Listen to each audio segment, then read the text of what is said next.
বন্ধুরা, আমি শঙ্কর দাস আর আপনারা দেখছেন মাই গার্ডেন এবং ড্রয়িং চ্যানেল।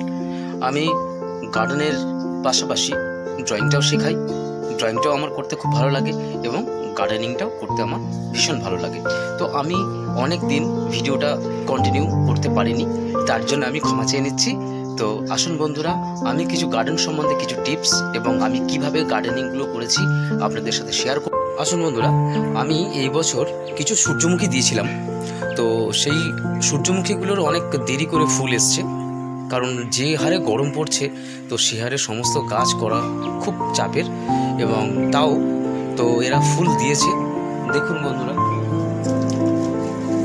এটা হচ্ছে সূর্যমুখী। এই 3-4 দিন হয়েছে এই ফুলটা দিয়েছে।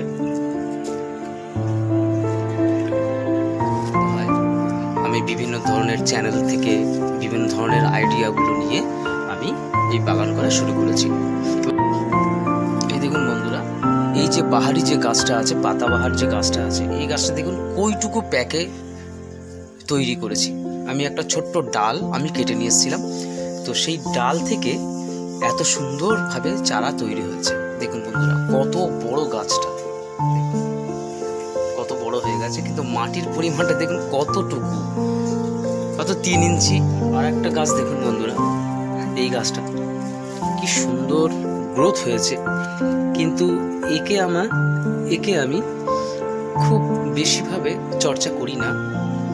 দেখুন, রসগোল্লার যে কন্টেনারগুলো পাওয়া যায়, তো সেই কন্টেনারের মধ্যে আমি লাগিয়ে দিয়েছি এই গাছটা। আর এখানে অবশ্যই ফুটো করতে হবে, না হলে জল নিকাশে সমস্যা হয়ে যাবে। রুট বাউন্স করে গেছে, এটাকে রিপোর্টিংয়ের টাইম চলে এসছে, তো এটা আমি সময় মতো রিপোর্টিংটা করব। দেখুন কত সুন্দর ঝাঁকড়া গাছ।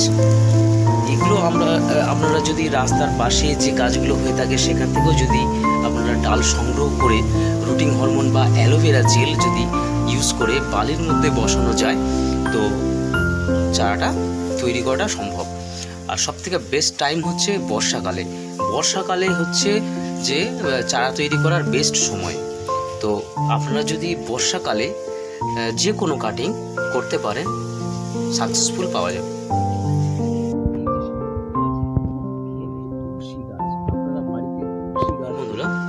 পর্তুলিকা গাছ, জবা গাছের সাথেই এই গাছটা বসিয়েছি। তো এরা যেখানে মাটি পায় সেখানে খুব সহজেই এরা তৈরি হয়ে যায়।